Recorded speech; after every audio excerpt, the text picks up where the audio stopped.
মমতা বন্দ্যোপাধ্যায় না থাকলে বাংলা ছাগলের তৃতীয় সন্তান হয়ে যাবে।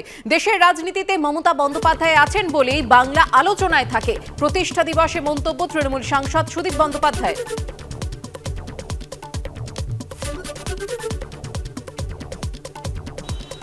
এত বড় ভারতবর্ষ, 29টা রাজ্য, 140 কোটির দেশ,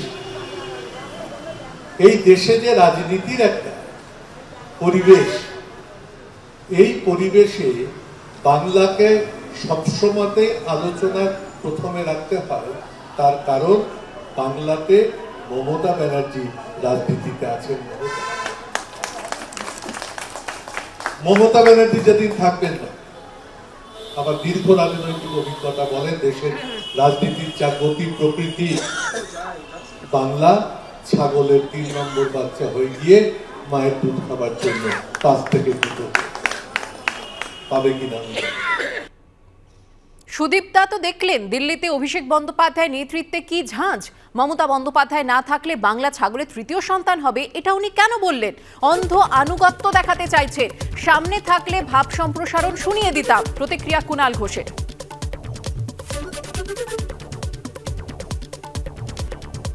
এই যে দুম করে বলা মমতা ব্যানার্জি না থাকলে বাংলা ছাগলের তৃতীয় সন্তান, আরে সুদীপ দাই তো দেখলো অভিষেক দিল্লিতে যখন নেতৃত্ব দিল মমতা বন্দ্যোপাধ্যায়ের আশীর্বাদ নিয়ে, শুভেচ্ছা নিয়ে, তাতে তো কি পরিমাণ ঝাঁঝ, কি পরিমাণ প্রভাব পড়লো সেটা তো সুদীপ দা দেখতে পেলেন।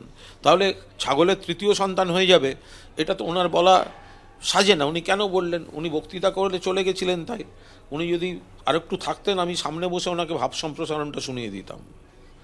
তা এই কথাগুলো যত সামনে আসবে, যারা বলছেন তারা হয়তো একটা অন্ধ আনুগত্য দেখাতে চাইছেন, কিন্তু তাতে একটা ডিভিশনের লাইন হচ্ছে। আমরা বলছি তা নয়, আমরা বলছি সিনিয়ররা মাথার উপর থাকবেন, জুনিয়ররা থাকবেন, মিশিয়ে যেটা মমতাদি চান দলটা চলবে। আমরা অতি ভক্তি দেখাতে গিয়ে এই ডিভিশনের লাইনটা তৈরি করে ফেলছি, এটা উচিত নয়। এটা কিন্তু সাধারণ কর্মী, আমরা কর্মীদের কথা ভাবছি না। অবশেষে তৃণমূলের দুর্নীতির কথা স্পষ্টতই স্বীকার করে নিলেন ফিরহাদ হাকিম। বছরের প্রথম দিনে দুর্নীতি নিয়ে অকপট স্বীকারোক্তি মন্ত্রীর। পাশাপাশি টাকার বিনিময়ে চাকরি দেওয়া পাপ বলেও মন্তব্য করলেন তিনি। পাল্টা ফিরহাদ হাকিমকে একযোগে আক্রমণ শানিয়েছে বিজেপি, সিপিএম, কংগ্রেস। আমরা তৃণমূল কংগ্রেস একটা সংসার, কিছু মানুষ নিশ্চিতভাবে করাপশনে জড়িয়ে পড়েছে। দুর্নীতিতে তৃণমূলের একাংশ জড়িত। প্রতিষ্ঠা দিবসের মঞ্চ থেকেই স্বীকার করে নিলেন ফিরহাদ হাকিম। নিয়োগ দুর্নীতির মামলায় ইডির হাতে গ্রেফতার হয়েছেন প্রাক্তন শিক্ষামন্ত্রী পার্থ চট্টোপাধ্যায়। একই মামলায় জেলে রয়েছেন তৃণমূল বিধায়ক মানিক ভট্টাচার্য এবং জীবন কৃষ্ণ সাহা। রেশন দুর্নীতির মামলায় গ্রেফতার হয়ে জেলে রয়েছেন বনমন্ত্রী জ্যোতিপ্রিয় মল্লিক।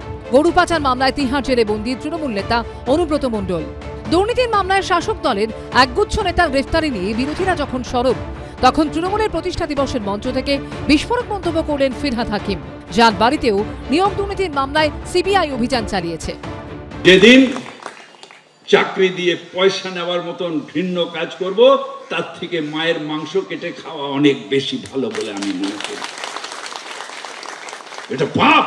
আমরা এই ধরনের অনুশোচনামূলক স্তোক বাক্য আর শুনতে চাই না, বা প্রায়শ্চিত্তমূলক বাক্য আর শুনতে চাই না। আমরা জানতে চাইছি যে নিয়োগটা কবে হবে, এই ঘোষণাটা দ্রুত করা হোক এবং নোটিশের মাধ্যমে আমাদের দ্রুত স্কুলে ফেরানোর ব্যবস্থা করা হোক। যারা যারা দুর্নীতি করেছে উনি জানেন, 2 জন হোক আর 10 জন হোক, আর 200 জন হোক আর 2000 জন হোক, তাদের তালিকা দিন, মুখ্যমন্ত্রীকে বলুন যে যারা বেআইনি তাদের চাকরি থেকে খারিজ করুক, যারা টাকা নিয়েছে তাদের জেলে পড়ুক। পার্থ চট্টোপাধ্যায় গ্রেফতারির আগে নিয়োগ দুর্নীতির দায় নিয়ে এই ফিরহাদ হাকিমের সঙ্গে বাকযুদ্ধে জড়িয়েছিলেন কুণাল ঘোষ। যে ধরনের কেলেঙ্কারির অভিযোগগুলো আসছে ওগুলো একটু প্রাপ্ত ওষুধ জমাদার নয়। এটা যেহেতু প্রশাসনিক বিষয়, এটা ঠিক দলের বিষয় নয়, ফলে এটা আমি বলতে পারবো না।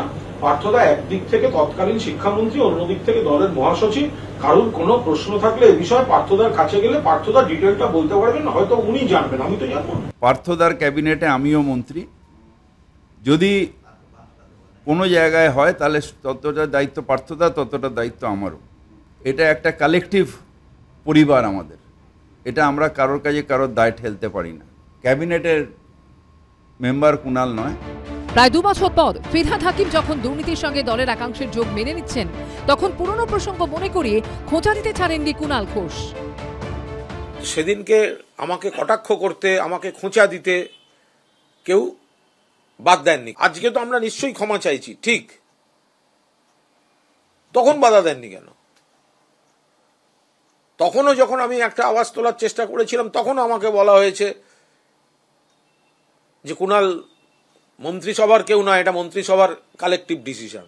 গোটা তৃণমূল কংগ্রেসই এই দুর্নীতিটার সঙ্গে যুক্ত, তাদের অনুমোদনে অনুপ্রেরণায় এটা সংগঠিত হয়েছে। কেউ কাউকে চোর বলে অন্যজন দায়িত্বমুক্ত হয়ে যাবেন এটা মনে করার কোনো কারণ নেই। বিড়াল 100 চুহা খেয়ে, ইঁদুর খেয়ে এখন বলছে আমি কাশি যাব, কাশি বেনারস যাব তীর্থ করতে। তো আমাদের এই হাকিম সাহেবেরও তাই অবস্থা হয়েছে। দায় ঠেলাঠেলি চলছেই, কিন্তু দুর্নীতির মাথাদের সাজা হবে কবে? বঞ্চিতরা বিচার পাবেন কতদিনে? সেই উত্তর এখনো অধরাই। উজ্জ্বল মুখোপাধ্যায়, হিন্দোল দে ও আশিস বাগচির রিপোর্ট, এবিপি আনন্দ।